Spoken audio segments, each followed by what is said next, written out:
Jeff Fisher, the Rams head coach, he faces the Seahawks, and Richard Sherman twice a year. Coach joins us now. What is the reputation of Richard Sherman? Dan, I thought it's pretty solid. I mean, our players have, tremendous respect for him. There was not a lot of John going on in our games, at least from Richard's standpoint. I've got great respect for him on the field. Don't know him very well off the field, and really haven't paid a whole lot of attention to, what went on over the weekend, other than he played a pretty good football game. If you were talking to Peyton Manning and he was picking your brain and said, give me some thoughts on how to take advantage of Seattle's defense, what would you tell him?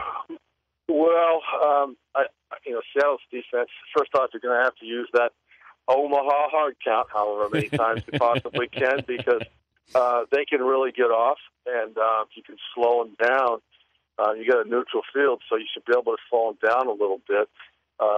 Don't take any chances on the right side of the defense or deep down the middle unless you're sure, because the safeties are outstanding.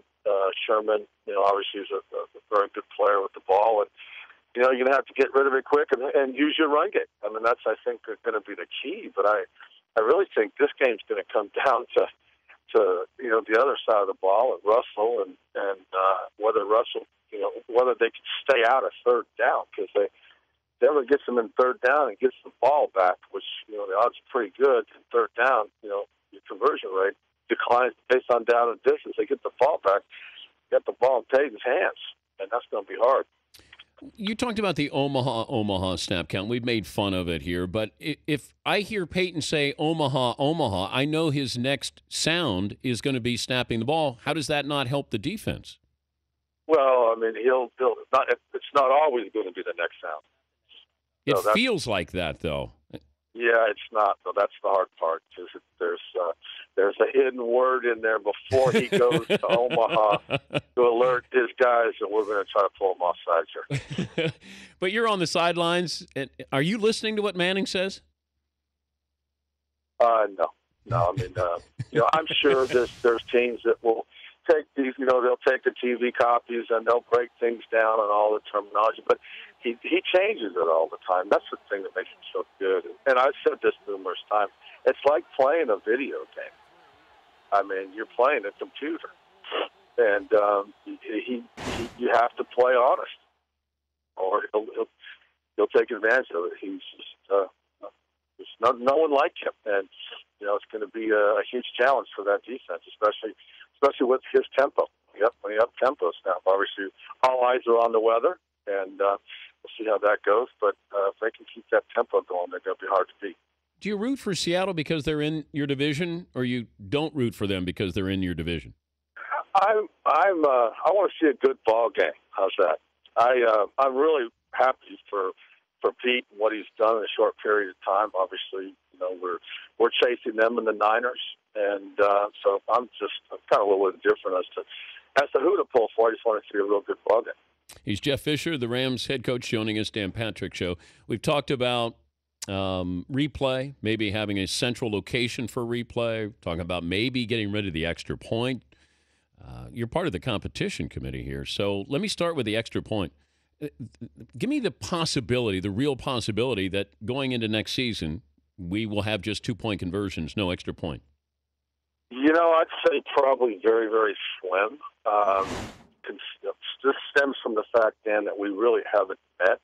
The committee will meet in about 3 weeks, and we'll discuss all these issues that have come up. They're not been generated by the committee or necessarily membership.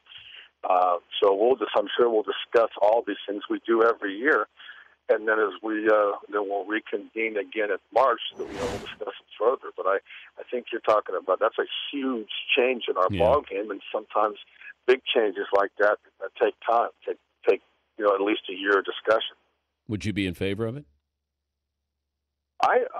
As far as the 2-point conversion, I think things are okay the way they are right now. I know we're hitting 99.9% of our extra points, but the kickers, they're part of that extra point is confidence with that long field goal, and there is stuff that needs to be executed on every extra point, and still have the option to go for 2. I don't see it happening, at least this offseason. What about a central location, a nerve center for replay in New York, where you have people who this is all they do is they look at replay, analyze it, and then spit the information back to the respective stadiums? I think that will be discussed and probably discussed at length. I could see it happening, again, overnight. There's a lot of things need to be sorted out if they have that direction. But, we have to keep reminding ourselves and remind everyone that the replay system is not a perfect system. There are issues with it sometimes. Not everything's reviewable, as we all come to realize. And it was originally designed to overturn an obvious error. And, so we're expecting perfection out of the system where I think that's hard to get. Now, you might get closer to it if you move in that direction, but, I think something like that would take some significant time. Likelihood of adding another wild card team in both conferences? Will be discussed, has been discussed. If you do, then, you gotta look at reseeding. Reseeding is going to be an issue.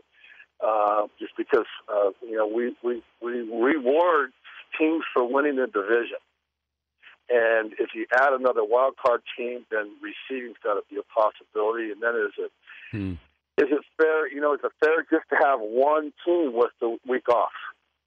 Because 1 and 2 right now, 1 and 2 seeds are off. You're going to end up with just one team off, and is that too big of an advantage? So a lot of things to discuss. It's not as simple, it's not. You just don't throw it down and do it. There's a lot of things that need to be discussed, and as we know, philosophically, our owners have different come from different perspectives. Some would like to reseed. Some do not want, on any circumstances, to take away the value of winning your division. Before I let you go, I saw where Vince Young has filed for bankruptcy. He's out of football. And if there was a do-over to ask him a question or find out something about Vince Young that maybe you didn't see when you guys drafted him in Tennessee, what would it be? Well, just an exceptional athlete he had a great future. There was tremendous potential.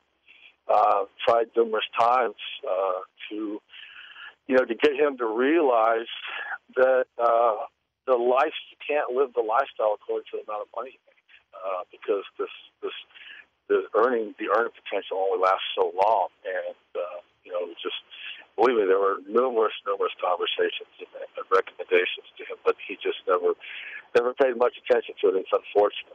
I hope he eventually bounces back. But he never got better than his final year at Texas, it seemed like. That. I don't know if he loved the game or not, but you can't have that much talent and be out of football, be bankrupt, less than 10 years later. He won a lot of games for us. He did get us to the playoffs one year, very early in his career. I think it was more. I think if you were to ask him, and I'm not putting words in his mouth, but it's a year-round commitment. It's 100% commitment to your trade, and I think if he had to do it all over again, I think he'd realize that, and he may have changed the career path. Jeff, good to visit with you. I know you got a busy off season. Thanks for spending time. Always a pleasure, Dan. Take care. That's Jeff Fisher, Rams head coach. They got the 2nd and 13th picks, probably looking at entertaining a trade there.